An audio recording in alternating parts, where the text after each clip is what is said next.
Welcome to the Leadership Guide, the show that takes you from peak performer to legendary leader by helping you unlock your heroic potential to emerge into who you are meant to be. This show is not your typical show on leadership.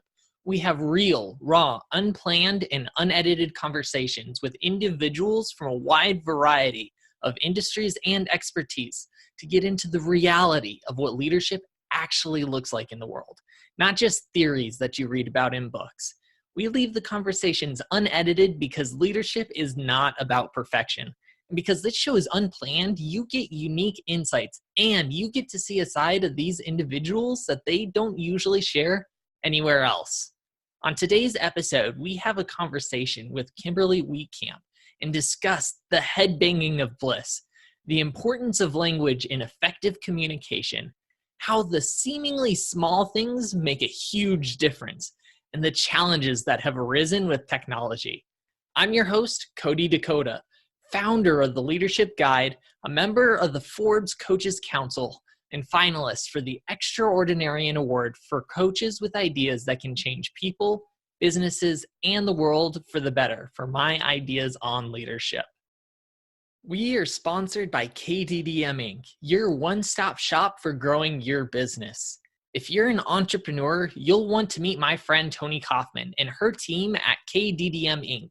to help you clarify your message, get seen, get heard, and get sales. Because most entrepreneurs get stuck in the digital and social media world and don't know how to stop losing money and leads.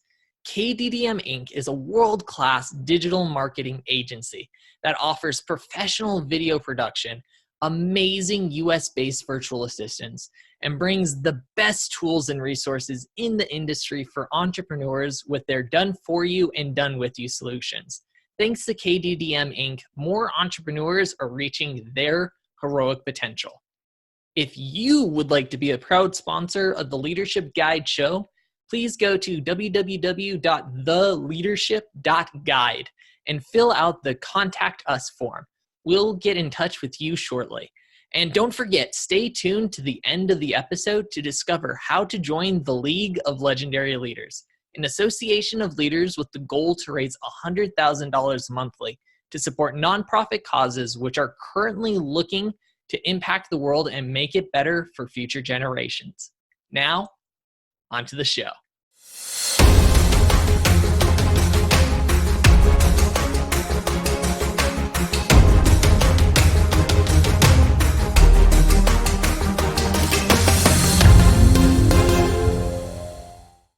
Hey, Kimberly, how's it going today? Hey, Cody. It's going very, very well. I am enjoying the new year, the 2020. So far, it's been good to me. How about you? Oh, I'm extremely excited for the new year. And really quick, I just gotta say, your headphones and your microphone matching each other, that's really nifty. Like, that's just a complete sidetrack, but I just wanted to say that real quick. They're both. Thank you. They're like an electric blue color. It's wonderful. Yeah, I actually got them way apart from each other, but you are like the fourth person to comment on the fact that they match and they love it. Well, some of the best things are just unplanned.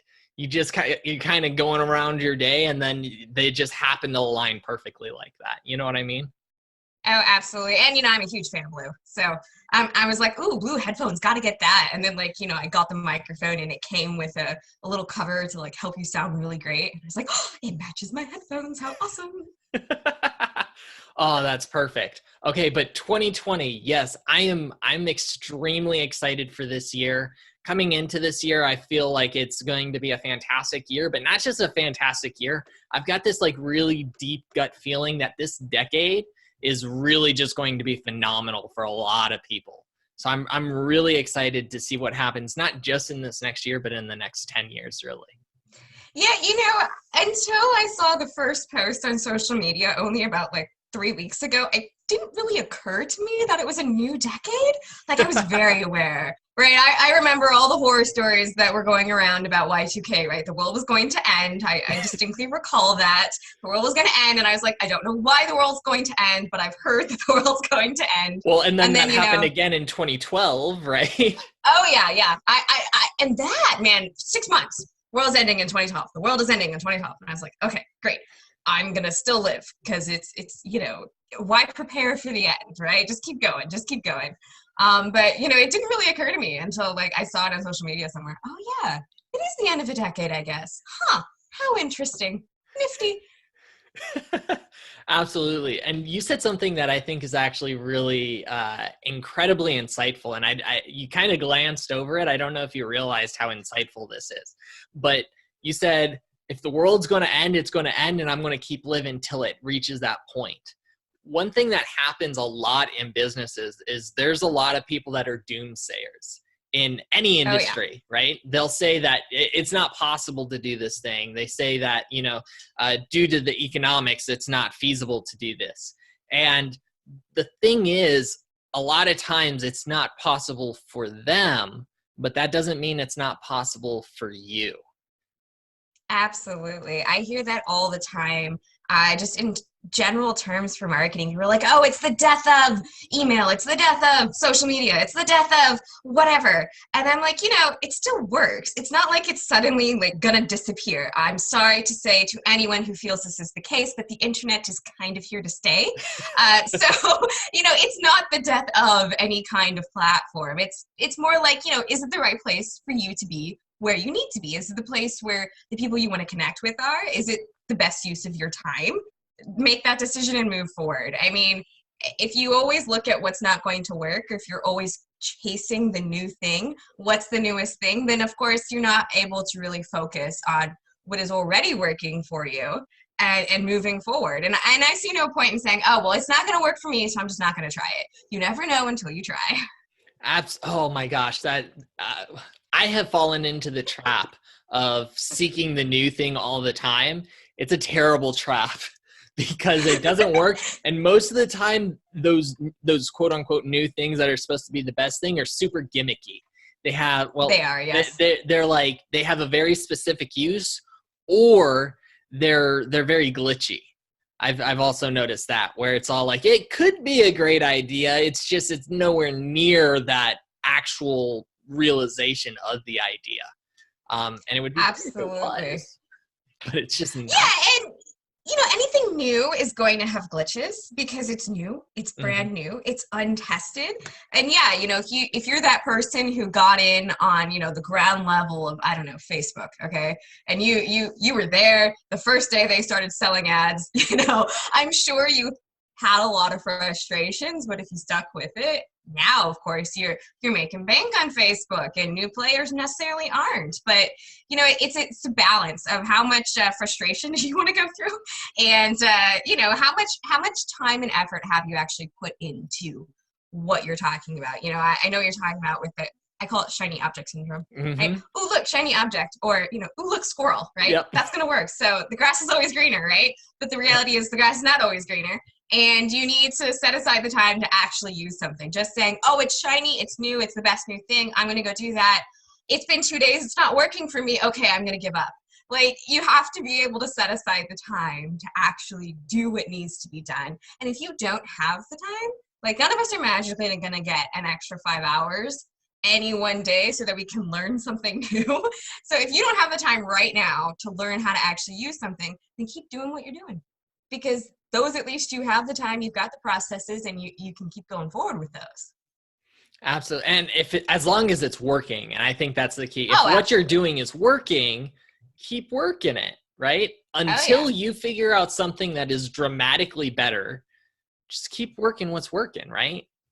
Absolutely. And if it's not working, see if there's something you can change just a little bit first before completely abandoning it. Exactly. Yeah. And I think that's two traps that a lot of people fall into. I know your specialty is really marketing, but this applies into everything.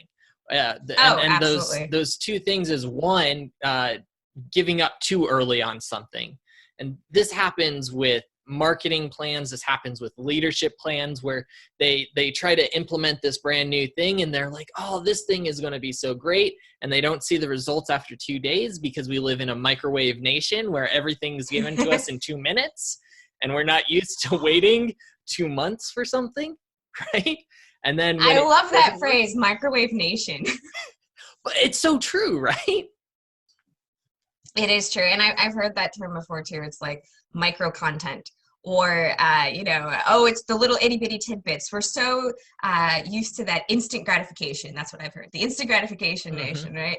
We're all used to, I'm going to put in a search term and I'm going to see absolutely everything I want right there and I don't have to wait. But the reality is if you want real change, it's going to take time. Yeah, absolutely. And that is, it's a challenge in our minds in today's world because we're promised everything and a cherry on top in the shortest amounts of time possible. But that's really just not reality. Oh, absolutely.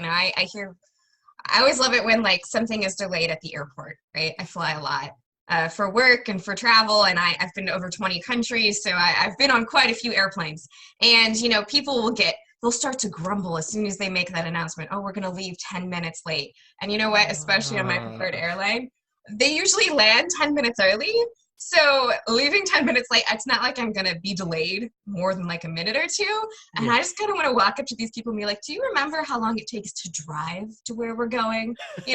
Like I'm in the Midwest. If you're going to Chicago, okay, 6 hours. So your flight's only 30 minutes, which, after waiting in the airport and security, maybe it is worth it, maybe it's not. But like if you're flying to California, that's a 4.5-hour flight, or it's like a 20-hour drive. 10 minutes, not going to make a difference. Not in the slightest. And I think that's actually something incredibly important to remember is that when you've become normalized to a lot of different things, you stop appreciating how wonderful they really are. Absolutely. Yes, for sure. I mean, we all have these really awesome newish things. And one of my favorite things is I'm really a huge fan of sci-fi. So I keep all of these old science fiction magazines that are like, they're interviews for, characters of old shows, or it's, what's new in the world of sci-fi, what have you. And I'll go back and I'll reread them, and I'll reread something from, I recall this distinctly. It was a magazine from like 2003, which didn't seem to be that long ago. But now you look at it and it's like, oh, that was 17 years ago. Yeah. And they're advertising this brand new, stinking new thing. And it's like $1,000 or something. And it was for, I think it was like a 256 megabyte USB drive. Yeah. It was the first of its kind. It was going to change the world, 256 meg. And before that, we had CDs, which could only hold like 10 meg. Such a huge difference, and now it's like you can go to your local dollar store and get like 3 gig on a USB drive. It's amazing how fast things change, but it's a nice reminder of like where we've come from. Yeah. And in its defense, when it came out, that was revolutionary. Oh, it's just technology has just dramatically changed, not just in the past, 20 years, but in the past 5 years, it's dramatically changed. Oh yeah. Or the past 2 years, I was in New Zealand and someone stole my camera. So I had to go buy a new digital camera and I was so annoyed because like I couldn't find reviews for anything because they release different versions for different parts of the world. So I could find reviews. Yeah.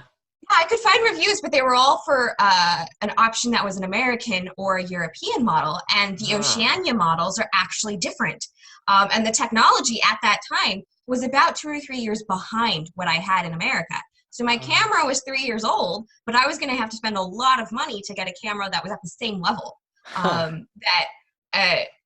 Instead of, I usually would get like entry-level point-and-shoot digital cameras, but I had to go way high up. Thankfully, I found a sale. But, that was also the last year I ever used that camera because I got a smartphone.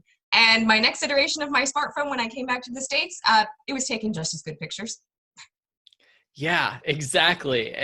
Oh, my goodness. Cameras on phones are incredible today. They're fantastic technology. It's like you almost don't need anything other than your cell phone at this point. Yeah, and it's kind of mind-boggling too, because it used to be this, oh, it was such an amazing thing that we've become so used to being able to take pictures so often that we don't even look at our old photos. Over the holidays, we watched some old home videos of when my sister was an infant, and it was like such a mind-boggling thing. I was like, oh, this is so amazing. But then I've got like 50 videos on my phone that I never even watch because, oh, they're there. I can do it later. But we've become so used to having that access that we don't necessarily appreciate the ability to like go and look through all those memories. Yeah, it's almost, actually, this creates a dual problem in my mind. One is there's the lack of appreciation due to the complete overload of what we have. Second off, there is the lack of actually living in the moment when you're taking all of these photos, where you actually lack it in the moment. And so you're actually complete lack of appreciation, both when it's there and in the hindsight as well, just because of the complete overload of everything. Definitely. I can definitely relate to that. Sometimes I like to go look at all of the light displays that different places have. They're themed and they're an event to go to. And I'm taking all my pictures and I'm like, I have to actually like take the camera down, go look around. And I mean, I love looking at all of the lights. They're so pretty. And it thoroughly amuses my friends who come with me to watch me just get all excited like a little kid about the fun displays, like our zoo does one for the Halloween. And, it's just walking through all the Halloween decorations, and I just find it so much fun. But then, you have to make that distinction in your head. Okay, stop looking at it through the lens of your camera and actually, like, enjoy this. Take a moment. Remember the feel of the icy cold wind blowing through all of your clothes and the smell of the smoke from the free hot cocoa and marshmallows they're giving away, be there, be present. Absolutely. It's something we need more of, and not just in our everyday lives, but in our businesses too. There's so many people who are just living in the future, or like so engrossed in just the challenges that they're not appreciating just the little things that are going right in their business. So often, and I have this happen with clients, is they're like, this isn't good enough, this isn't good enough, this isn't good enough. And you have to tell them, stop. Like, take a moment. Where were you a month ago? And they go, whoa, I was there a month ago. And yeah, do you realize how far you've come just from then? And like, we just are in so many areas of our life where we're really missing out on all these great things that are happening all the time. Absolutely. I just did an end of year, end of the decade. Hey, it's the year for 2020, but don't look back, look forward. Like a daily a marketing tip, right? And I did it on my page and did a group for it. And at the end, the last day wasn't anything else for them to actually do. It was, okay, I want you to take a moment to celebrate. Realize that you have now planned out all of your marketing, all of your strategy. You know exactly what you're going to talk about. You know exactly who you're talking to. You know exactly how you're going to get your marketing done and the schedule you're going to follow so that it actually gets published on time for the rest of the year. Take a moment and celebrate all the effort you have put into making this happen for you and your business, because I think it's something that a lot of people kind of forget about. They're like, oh, I hit publish and now I have to move on to the next thing. It's like, no, take a moment and say, yes, I did something, I accomplished it, and I need to make note of that because, looking back, you want to be able to kind of revel in, hey, this is where I did come from. Yeah, absolutely. And I mean, I've been guilty of this too, because when you start to look at your goals at a very high level and you start pushing for them really hard to happen as quickly as you can try and make them happen, you get lost in that vision sometimes. It's very easy to get lost in that vision. But when you really just stop for a moment and just look, oh my gosh, your life can literally change in 5 years or less. Absolutely. So it definitely can change. Yeah. So the world that you're a part of, that your business is in, is marketing. So Kimberly, how do you go from, growing up into getting into where you are now? Tell me about this journey of yours. Oh, this journey of mine. My journey pretty much starts my ever first trip, if you will. As a kid, I would go to grandma's house, but grandma was, 5 hours away, and we'd stay there for 2 weeks, and I absolutely loved traveling, and we would take road trips all the time as a family. We would take a family vacation every year, and I really fell in love with travel, with going to new places, experiencing new things. And so I kind of based my decision on where I was going to go to university as to, okay, who's got really great study abroad programs? Because I knew I wanted to go travel, and I wanted to do it under the guise of like learning new things. I entered university. And I was one of those many, many lucky people who university started, and a month later the recession started. So my ability to pay for school and my ability to get employed afterwards were not great. But while studying abroad, I found out about this program where I could go teach English in Spain. And they're like, all you need is a degree, and to apply really early. And so since I didn't really have an option on where else to go after I was going to graduate, because I didn't want to have to pay for grad school because it was incredibly expensive and it wasn't necessarily going to guarantee me a better job. So I was like, okay, fine. I will apply for this program to go teach in Spain, and we'll see what happens. And, graduation day came, and I was really nervous because I hadn't heard about it yet. I was like, I'd heard people had gotten their placements, and I didn't have anything. And then, 2 days later, I got my placement. I was like, yes, okay, awesome. I know where I'm going to be in 4 months. So I was able to enjoy my summer, and I moved to Spain. And I lived there for 2 years, and I taught as an English teacher. And while abroad, I started doing some travel writing. And from there, kind of got introduced to the world of copywriting and realized it was a much better paying gig than travel writing, but would still let me work from anywhere in the world. So I got into copywriting and got certified in that, and just decided to start my business while living abroad, and then came back to the States for a bit and went to establish the business. Okay, gotcha. So talk to me about the experience of starting working abroad in Spain as a teacher. What was that like? Because you enjoyed travel, but you didn't live in a different country. Right. I'm assuming most of your travel was in the United States. You might have periodically went other places, but I mean, you weren't living other places for months and years on end. So what was that transition like for you? Well, as I said, I studied abroad in Spain first. So I'd been there for 3 months. And then I actually did I loved it so much that as soon as I got home, I was like, okay, how can I study abroad again and still graduate on time? So I studied abroad in China, and I lived there for 5 months. And got a bunch of credits that didn't count towards anything for my degree. I essentially took a semester off. But it was in China, so that was really nifty. So I had lived abroad, but I had been doing it like in the system of a school system, right? I was like living in a dorm. Which is very different from like a workplace system. Oh, it was absolutely different. I landed in this foreign country, and I had to figure out like how to get my visa and how to apply for everything and how to navigate the system. And oh yeah, I had to find a place to live. So, it was kind of being thrown into the deep end on, what people call adulting, except I was doing it in a foreign country where no one spoke English. So that was rather entertaining. But, the people were just really helpful. And I had remembered that from my time in Spain before. I met my coworkers. I went to my first day of work.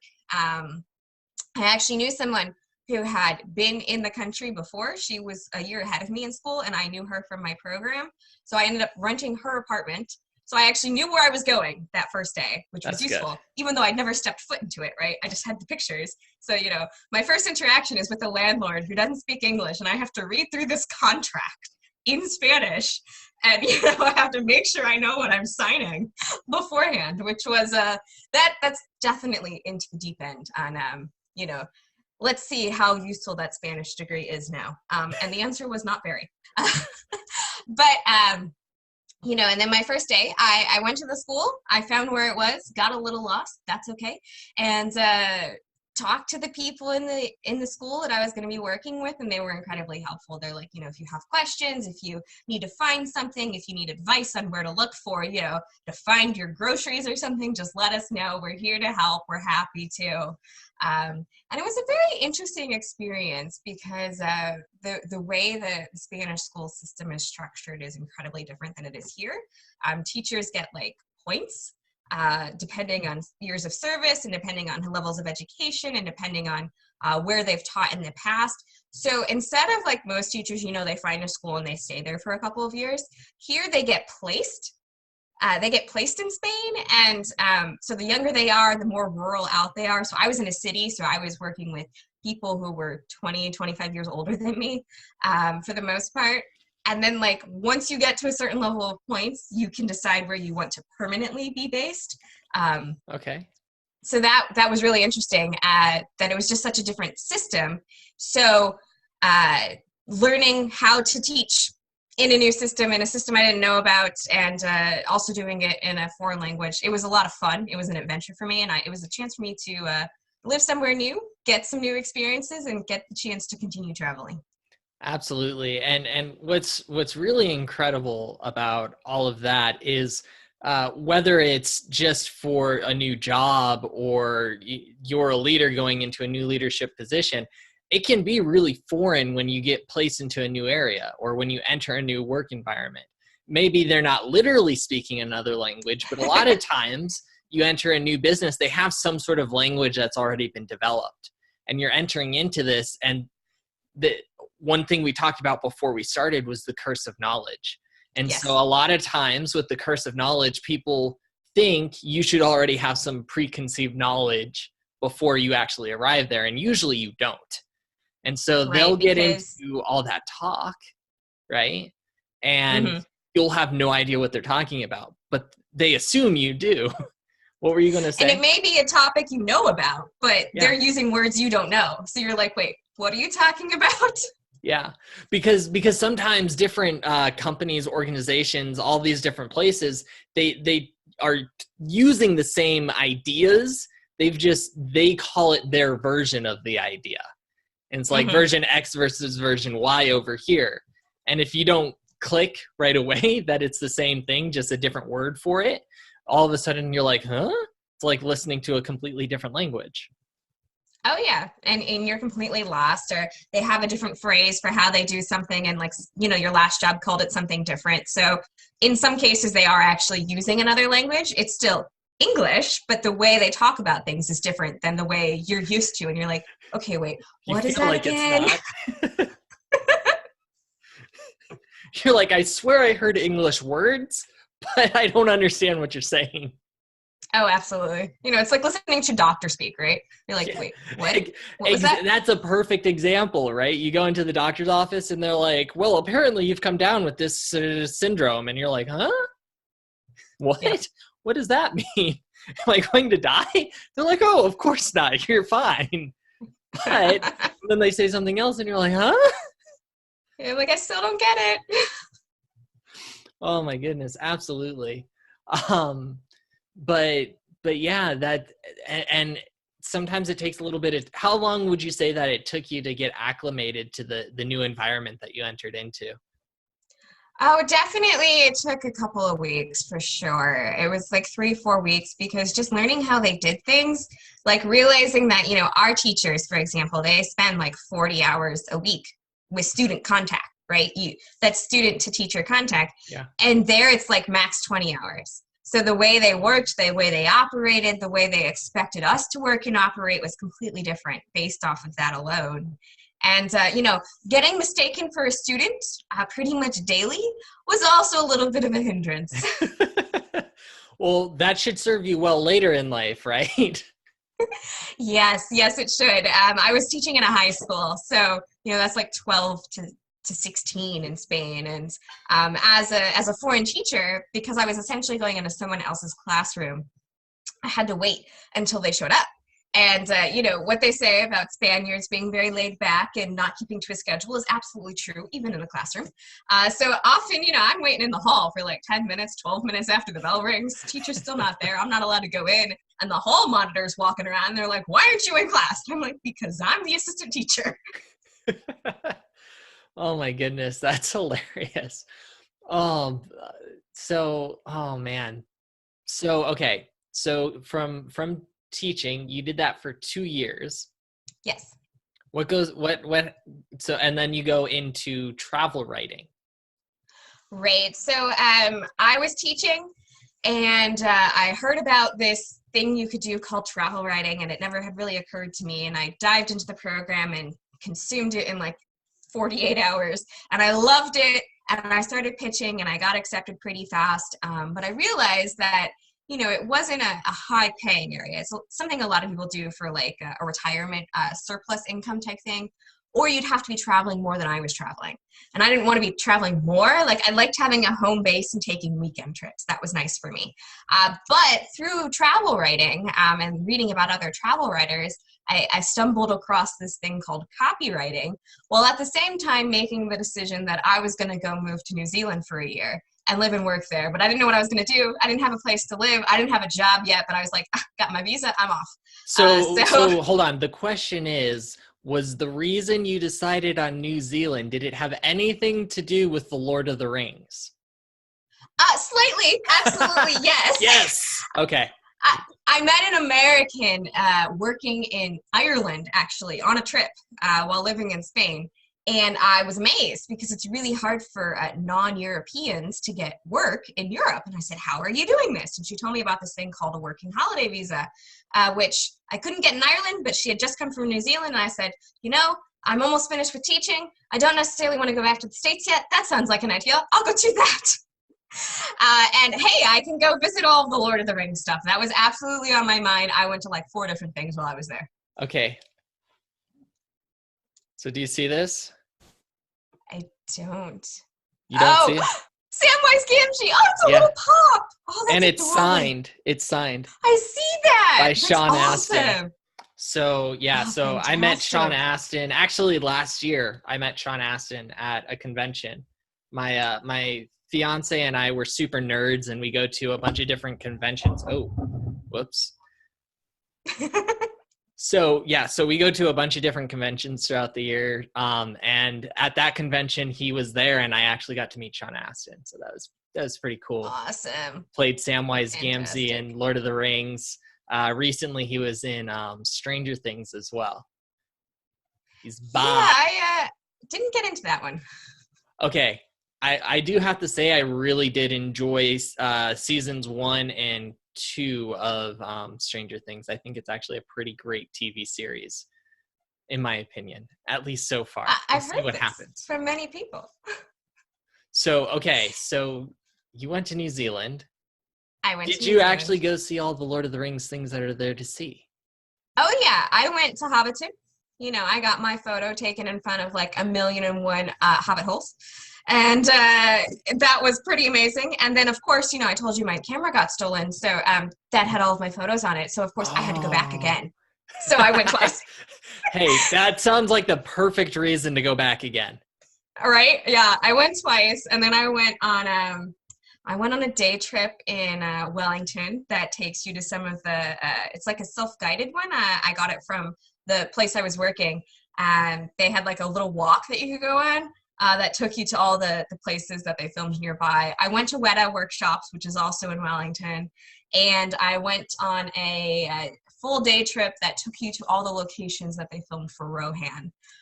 So absolutely, awesome. I did the Lord of the Rings stuff. Not everything. There's like a good 50 or 60 tours you could probably find, at least, minimum. But I definitely indulged my inner nerd and had a little fun. That's absolutely amazing. Lord of the Rings has consistently been one of my favorite movie trilogies of all time. Actually, just like maybe 2 months ago, I took a weekend and I watched I did The Hobbit and then The Lord of the Rings. I watched it in the quote unquote chronological order, extended editions of everything. First that took only 2 days? Took me 2 days. Yeah, I powered through it. I didn't do anything else except eat and lightly slept during those 2 days. But yes, I did it in 2 days. And it made me actually, have you seen have you seen the Hobbit series? I have. Your opinion is? Yeah, no, mine too. I agree with that. The Hobbit is the one I've actually read. I had to read it in high school, and that's the only reason I finished it was because it was for school. I tried reading Lord of the Rings like 5 times. I could never get past about halfway through the first book, but I love the movies. So okay, I will say, reading Lord of the Rings, the first, technically Lord of the Rings is 6 books. Yes. Technically speaking. So if you take the Fellowship of the Ring, which is the first 2 books, the Fellowship of the Rings is really hard to get through. And the reason it's really hard to get through is because the Lord of the Rings was really more a work of world creation. And the Fellowship of the Ring, those first 2 books, dove heavily in world creation. Like, it's almost entirely world creation. There's almost nothing outside of that. Oh yeah, it's like 5 pages on the description of the glen that they're about to enter. Exactly. No, like literally that's what it is. And if we're not really, again, like we were talking about microwave mentality, we're not used to reading that because we've kind of have this idea of what fantastical worlds are. And so we don't need that really described to us. But Tolkien was really one of the first individuals to develop a whole world, not just like this like mystical area that you entered into, like you might hear in a myth. He actually designed a whole world, a whole history, a whole mythology to go with his world. And the languages. And the languages. Actually, he developed the languages first and then developed the worlds to go around the way the languages developed over time, which is absolutely fascinating. To me, right? It's one of those things where he's all like, I'm going to design a new language. And in the process of designing a new language, he's like, oh, well, I better create a whole history of a world around this language, right? To explain how this happened. It's amazing how one of the pivotal pieces of fantasy literature was created, not with the idea of creating fantasy literature, but with the idea of developing a language over a long period of time and how it would change over time. Definitely. And that's kind of my background. I love languages. I love learning languages. And I even took a class on like the evolution of language and how that happens and how drift happens. So awesome. It's always fascinating to me. Yeah. Was there one point in time where you kind of felt like you wanted to do something like Tolkien did? I'm just curious. Did I want to create my own language? Not so much.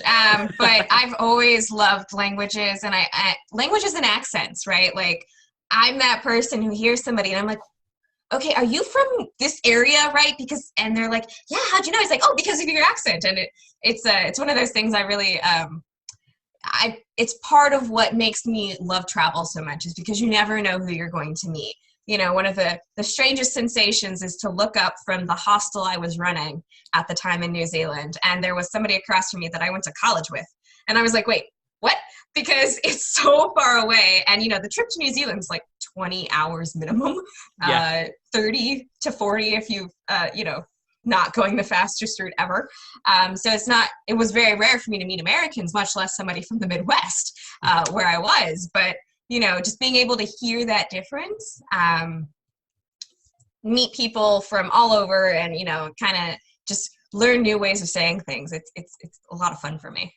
I could imagine. And the part of the reason I ask that is because you kind of started in language and now you do a lot of writing.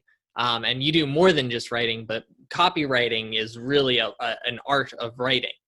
And I mean, that's not too far off from Tolkien. Travel writing it's all about building the story, right? With travel writing, you have to really make the location that you're going to come alive for people. That's what makes them want to buy. And then that easily led into copywriting, which is making people see their future self so that they can realize what kind of solution and what kind of benefits and how it's going to transition them to being able to be in this better place if they buy whatever you're selling. I don't know. I've never wanted to create a language. I've toyed with the idea of maybe someday at some point writing a novel, but it's not been like my number one goal in life. I like consuming them, right? I Yeah. love reading, I love learning about new places, and I love visiting them. Absolutely. And now I'm trying to figure out how we diverged into here. Okay. um, so you're living in New Zealand, you're working at a Yes. hostel, and you're Yes, I was running a hostel. Yeah, and you're exploring all of the Lord of the Rings.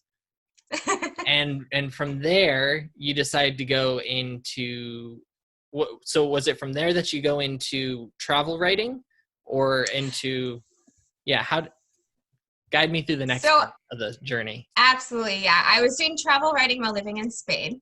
And then I had a couple months between ending my teaching and beginning my journey through New Zealand. So I was actually working 60 hours a week running a hostel while getting certified as a copywriter. So okay. I was, on my off days, because I worked a 3-on 3-off schedule. Okay. So on my off days, I was diving into the training, learning everything I could about marketing. And as soon as I came home from New Zealand, a week later, I went to my first copywriting conference and landed my first clients. How did that feel? That felt amazing. Like, it was really heady to go through the travel writing stuff and then realize that I could actually get paid to write about my travels because I was doing it anyway, right? But it was small amounts. And then being able to, I've only got the basics of the training, right? I got certified, all that good stuff, but it's my first time ever trying to land a job, and I got like 4 projects from the conference. So I was like, yes, okay, I can do this. It's going to happen, and I'm going to make it happen. That's awesome. Now, I'm just curious, do you think it was your training in the copywriting that allowed you to make your pitch at the conference more effectively so that you landed those jobs? I think it was a combination just of my love of storytelling and my ability to see where the gaps are. The first project I got hired for was for a company that creates a lot of products about travel. So, being able to bring that training, but also just that experience into my writing was really great. Also, a big appeal for people is, well, we want to appeal to a specific audience, or we want to appeal to this particular audience. So being able to realize this is who you want to talk to. And I had just spent 3 years meeting people from all over the world, from all walks of life. I'm like, oh, that's who you want to talk to? Great. Okay, here you go. And what that kind of tells me when I look at the landscape of different types of people that can help you, I really see there's basically 5 types of people that provide help in different ways. You have teachers who kind of give you that base level of information, which once you have that information, you kind of take off from there. Kind of like that certification provided for you, it sounds like. It gave you that perfect base level. Then you have coaches, kind of like myself, where you help people see that future piece where they're trying to get to, and then you make sure that they stay on the path to actually get there.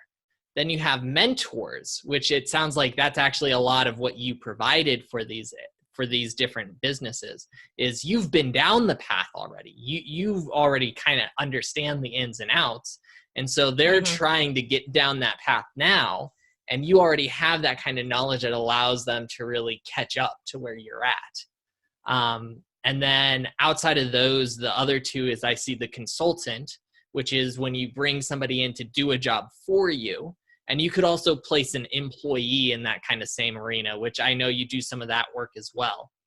And then, the last area I would call your, and there's a couple different names for this, but they generally fall into this area. Your counselors, your healers, that kind of general area where they look more at your past and they kind of try and help you get to a new baseline from where your past was. And so I feel like all 5 of those are extremely important roles. It sounds like, at least for those first couple of clients, you actually played a huge mentor role for them, not just the consultant role as they were bringing you in for that directly, but you also were able to provide that mentorship as well. Absolutely. I've never heard the types of people who can help you describe that way, but I love your description there. And I'm definitely a cross between mentor and consultant, because for a lot of people, you know, they bring someone in so that they can do it for them, right? But then it's kind of like, I don't want to just do it for you, because I want you to understand why it's going to work and why it's going to work for you and how it's going to help you moving forward. So of course, I'm going to kind of explain the process behind it and guide you to, this is how it will help you in the future. I love that description. Well, I thank put it you. down. Thank you. I appreciate that. I'm actually working on turning that into an article for Forbes. So fingers crossed that'll come out soon. Yeah. But regardless of that, I think that's actually an incredibly important thing for a consultant. If you're somebody that's looking to bring on a consultant, there are a lot of people who play the consultant role that you bring them into the area, they do the job and they leave, and that's it. And the big challenge that I see with consultants that work like that is you have no idea what they did. A lot of times you don't even know if it actually worked, right? It could be that just the time you brought them in to do something magical just happened during that time period that made it seem like what they did worked, when in reality it had nothing to do with what they did. Especially when from an entrepreneurial standpoint, when you're looking at a consultant in marketing. And so when you have a consultant that not just does the work, but actually shows you why they're doing the work and gives you knowledge with it, whether it's from the mentor role or the teacher role, I think that's incredibly beneficial. And if you're looking to hire a consultant, that's the type of consultant you should be looking to hire. Absolutely. And, you know, that's part of the project that I provide to people, no matter what it is that we're doing. If I'm handing over something to you, if it's copy, if it's a strategy, whatever it is, then we're going to hop on a call and I'm going to walk you through it to make sure you understand it, to make sure I answer your questions, and to make sure that it makes sense to you, and that, you know, nothing about it is against your brand or against what you want to be putting out into the world. Because, you know, not everyone's going to get it 100% right every time, but you know, I'm also voice trained. So it's like, I want to write like you, I want to sound like you, but I also want whatever I'm saying to really resonate with you and with your audience. And I want to make sure that as we go through all of this, it makes sense to you. And if you have questions, I'm that person. I'm like, you got questions? Please ask. Don't just sit in the back and hope that I'll answer it at some point. I want you to ask, because I'm happy to explain. Which is absolutely phenomenal. And what that really ties into is communication on multiple levels. One of the big challenges we have in our world today is communication. And the reason it is because there's actually very few people who actually know how to communicate, because we're not really shown how to communicate. We go through our educational system, especially in the United States. I can't say for the whole world per se, but the United States is generally considered a pretty good educational system overall. And I was not really taught how to communicate effectively. I was taught how to write and I was taught how to read, and that is very different from communicating. Oh, absolutely. You know, one of my biggest struggles with, especially when I first started out, was like, how do I phrase this? I'm going to send an email to a client. How do I say this? Like, this is what I want to say, but is it okay to say it that way? Or do I need to like change the wording so that what I'm saying is, you know, in line with professionalism, in line with what they're expecting, in line with expectations, all those good things. And that's one of the things I've been working on myself, is just creating templates and processes so that I can say, okay, I'm going to sit down and write about this. I know exactly what I need to say, so that they understand and I understand exactly how our roles are going to work. And that is so important in all lines of work, in all lines of living, to be quite frank. You need to be able to look at the situation and say, okay, when I talk to this other individual, whether it's person to person, whether it's via an email, whether it's through social media, like no matter what format you're communicating, you need to say, okay, is what I'm saying getting across to them the way I intended it to be understood from their perspective? Oh yeah, that's one of the great things and the worst things about email, right? Is that you can say, you can put so much information in the email, maybe you don't have to schedule a time first to get on the phone, so it's easier or faster. But then it's also like none of the emotional and body language is in an email. So people are like, well, what's the tone? You got to make sure that your tone is proper for an email, but then like, you know, where are they coming from? What's their background? Is what I think a proper tone? Is it going to be offensive or too casual for them? You know, it's a very fine line to walk. Absolutely, especially because communication, and I don't remember the exact percentages top of my mind right now, but it's something like 70% of our communication is done via our body language. Another like 20 to 25% of it is how we say what we say. And then the last 5 to 10% is the actual words we use. Right. But then in via email, especially, you're cutting out 70% of how we normally communicate. And so you really have to rely on a different kind of method than what we're used to doing. That is most definitely the case. And it's one of those things where anything that you're putting out into the world, as you were saying, right? If it's social media, if it's email, if it's, you know, even if it's, you know, video is not as bad because you're on video, but you're not necessarily interacting one-to-one with people if like you're recording a video. So, or, you know, some people, they only do the video like right here, right? Just your head. And the rest of you is also saying something, but you can't see it. So it's a great way to get to know somebody, but also it's kind of hard to make sure that you're on the same line of communication. Absolutely. And that is the challenge that you have to fight with every single day. Oh, yes. So what are some of the things that you do to overcome those challenges? To overcome the challenges of communication? Mm-hmm. So one of my first things that I did, and this was something that a coach told me very early on, was decide what success and a great working relationship looks for you, and then let your clients know about it. One of the first pieces of advice I ever heard from people who were freelancing, they're like, here's the top tips for freelancers. And I was appalled at the top two options. And number one is show up. And number two is meet your deadlines. And I said, really? You've got to be kidding.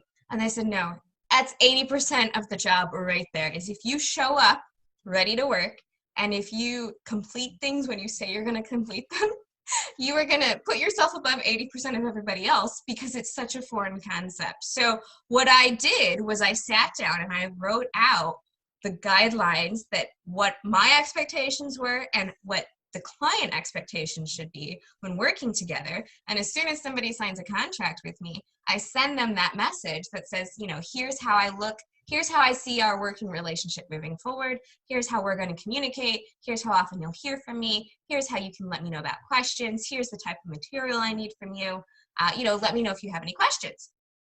And I've gotten feedback from a lot of clients over the years who say, you know, that's just amazing that you let me know that I wasn't going to give you money and I wasn't going to hear from you for 3 weeks, and then you were going to give me the copy. Like, I love the fact that you send me a weekly message that says, hey, here's what I've accomplished this week. Here's what I'm looking forward to next week. You know, do you have any questions? Because they know, they get that communication. It's, you know, they don't have to worry, like, am I going to hear from this person again? It's been 2 weeks. It's a week until deadline, but are they on track? I don't know. So just kind of setting those guidelines for yourself and for your clients. So letting people know, hey, I am not available on a Sunday, right? You know, if you email me, that's fine, but you're not getting an answer until Monday or later, right?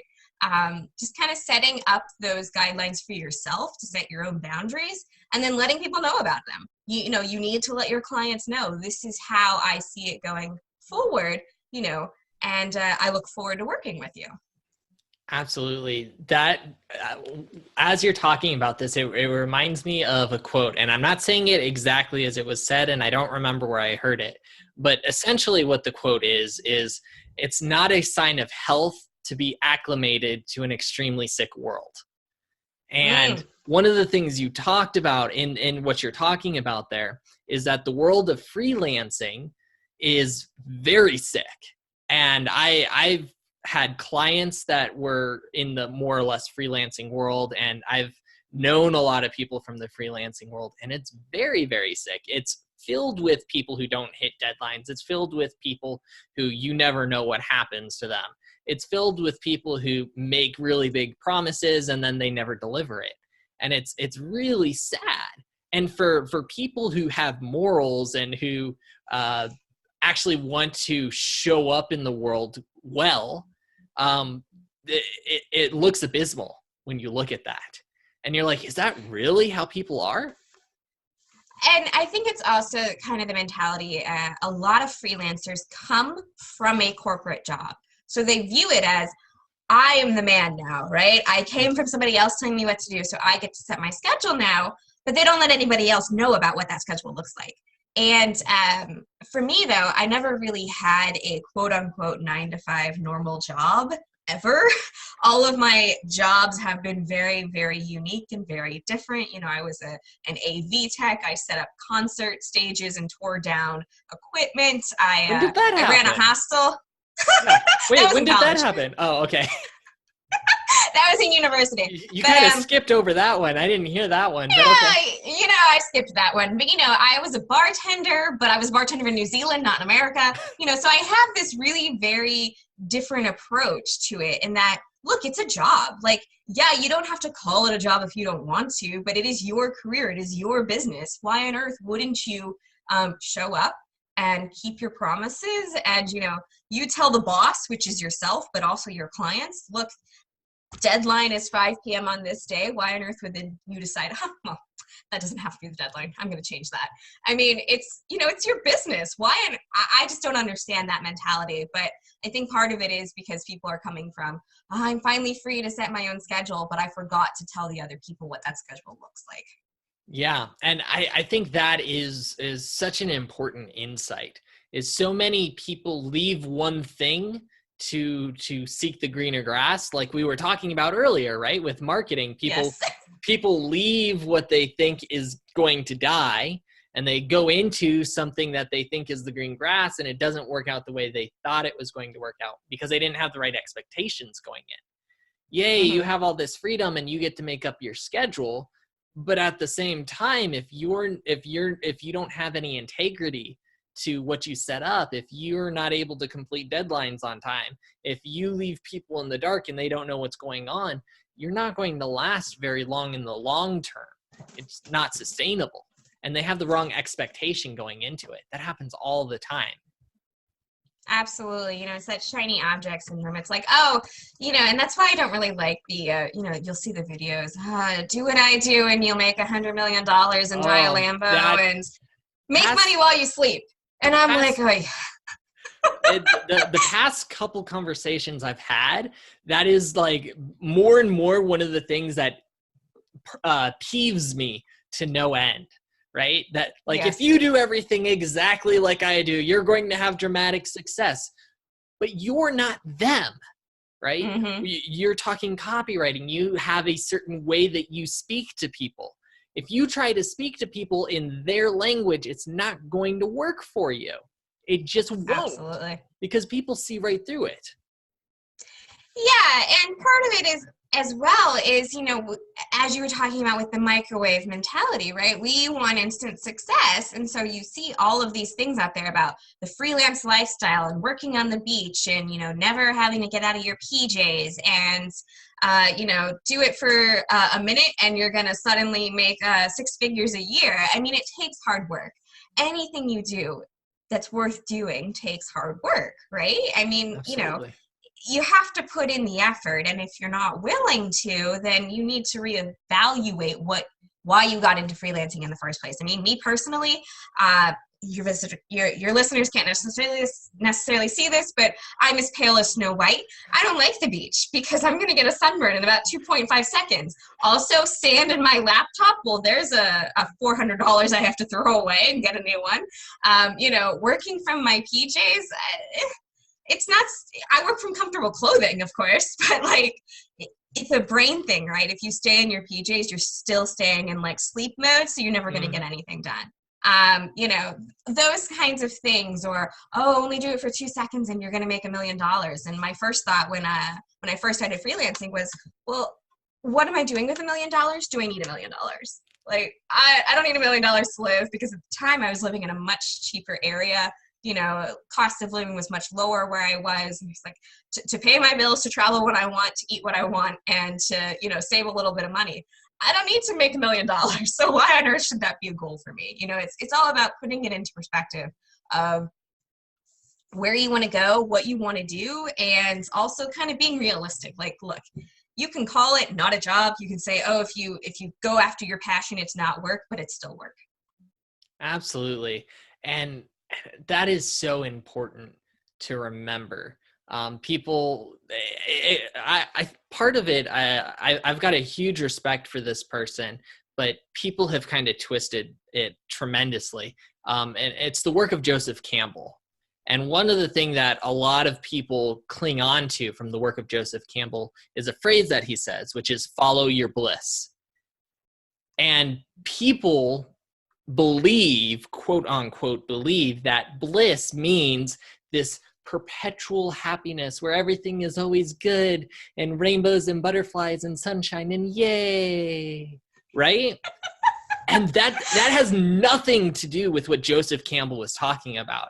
In later interviews in his life, he said, one of the other things that I should have said is follow your blisters.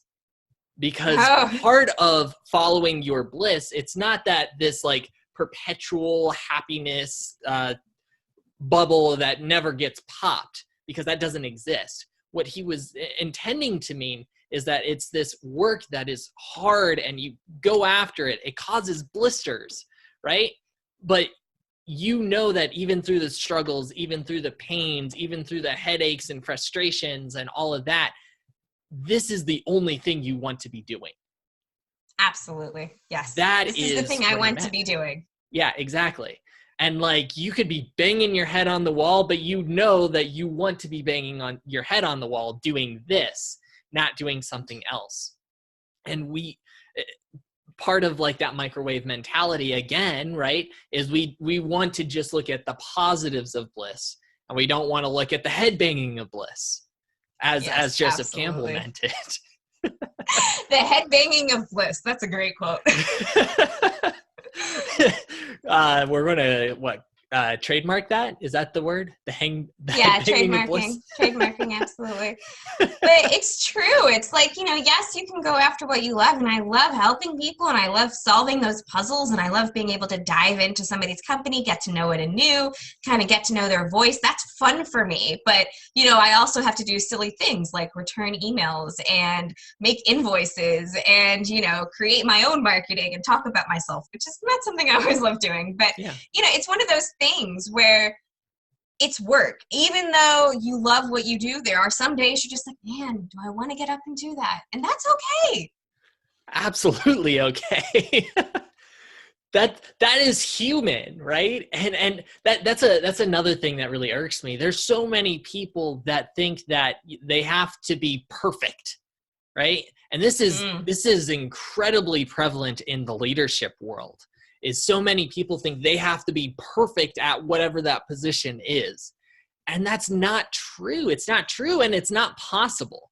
If you actually happen to come off as perfect, which almost never happens, but if you do happen to do that, you become alienated from the people around you, because they can't relate to you at all, and they don't know how to relate to you, and you actually like create this gap that they don't know how to overcome.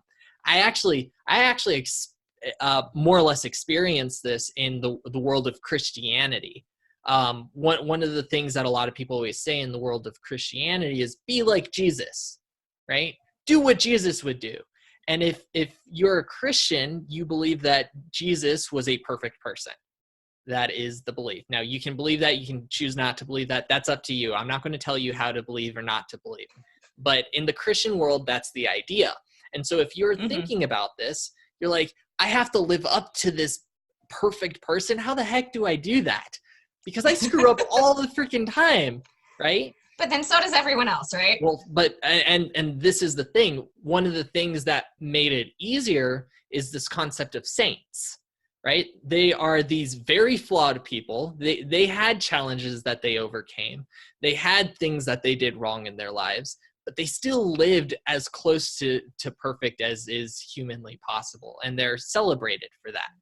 And so it was like this nice middle area where you had people you could relate to better. And that really helped me in my Christian journey of what does living like Jesus actually look like when you're not a perfect person.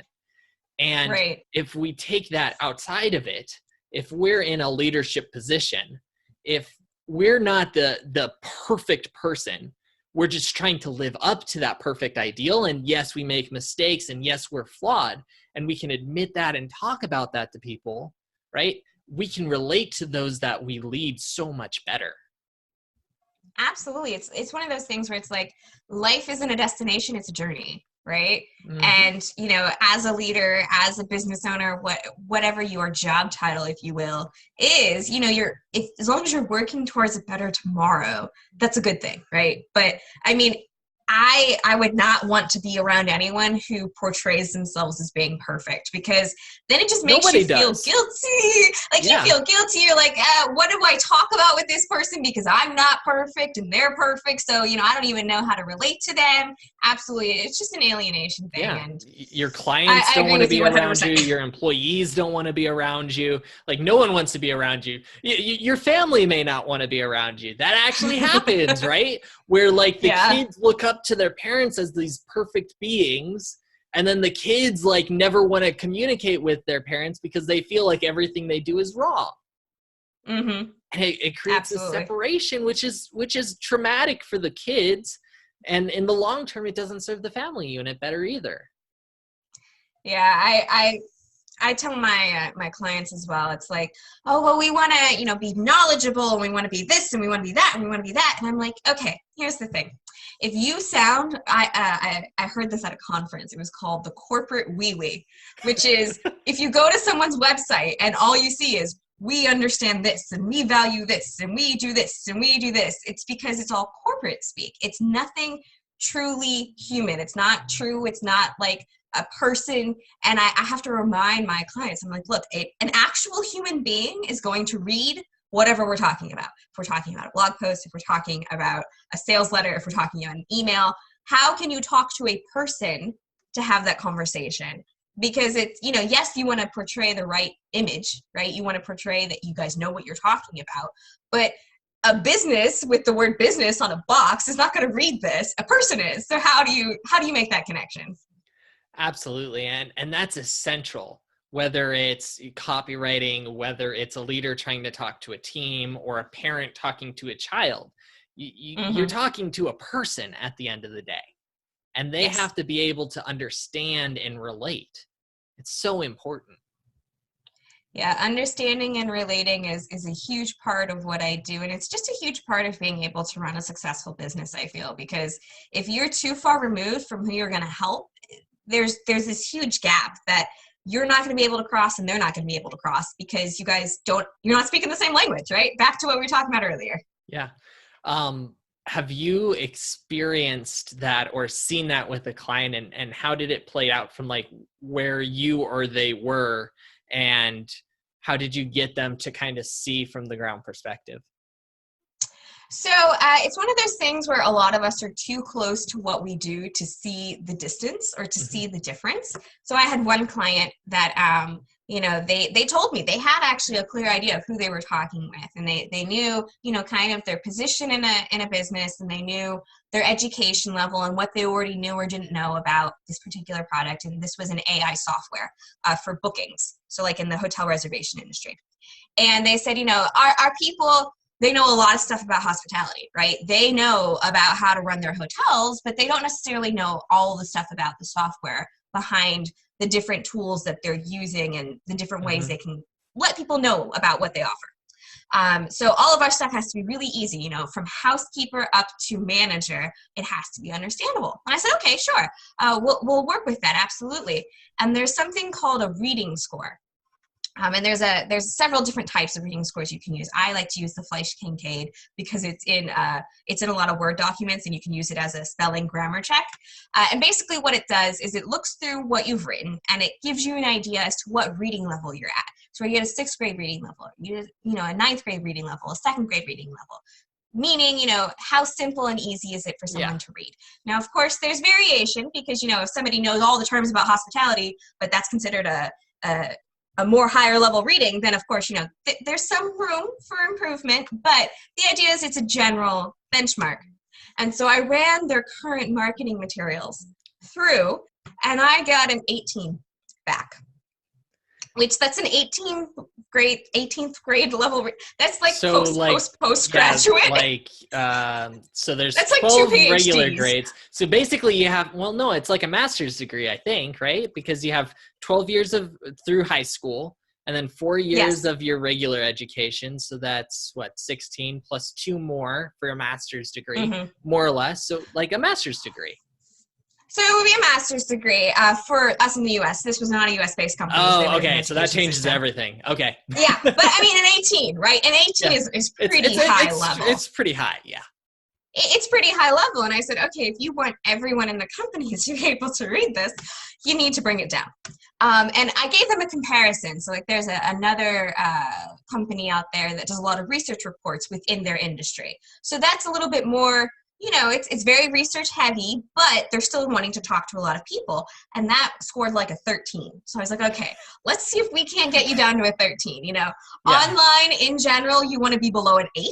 But again, it depends on your industry. So I was like, 13 is a benchmark. Let's bring it down. And I gave them a couple of tools for how to do it. And I wrote a style guide for them so that they could know how to get that first draft that looks closer to what people could understand. And I had to get on the phone with them and explain why their material was not actually easily understandable. Because they're like, what do you mean? We write really simply. And I said, you write simply to your colleagues. But the people you're talking with, as you said, they don't have that background. They don't understand all the different things about AI and how algorithms work and how predictive correlations work and all that kind of stuff, right?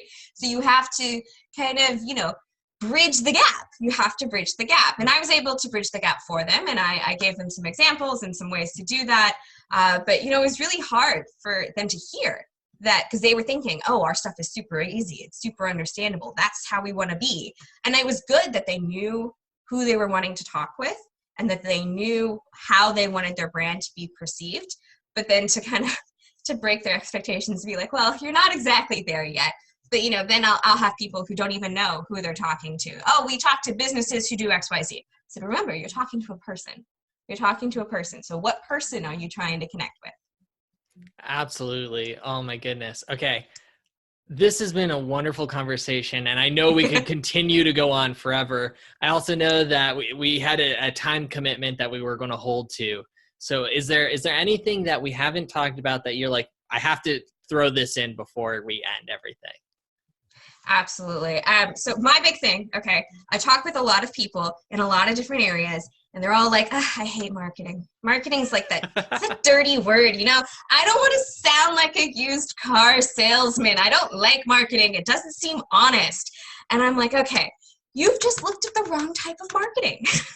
Absolutely. My whole approach, okay, my absolute whole approach, I build entire marketing campaigns based off of one question and one question only. Doesn't matter what you sell, I base it off of one question only to start. And that question is, how can I help you?